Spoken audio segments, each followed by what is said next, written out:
Welcome, today I'll show you how to change screen recorder sound settings into a Honor 70. First of all, open your top navigation bar and find here screen record button. If you don't have this button here, tap to pencil, then scroll down, find this button in this block and then press and hold like this and drag to top to add. Okay, we got maximum switcher, so I'm delete one and add something new. Press and hold and drag to top. And now for saving your editing, tap done. And now press our screen record button.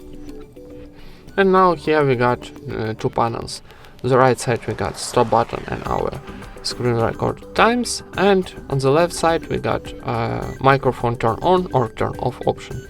So this position and color of our microphone, it's turn off this option, and if we tap one more time we activate our microphone record option. And that's it. Thank you for watching, leave thumbs up and subscribe to our channel.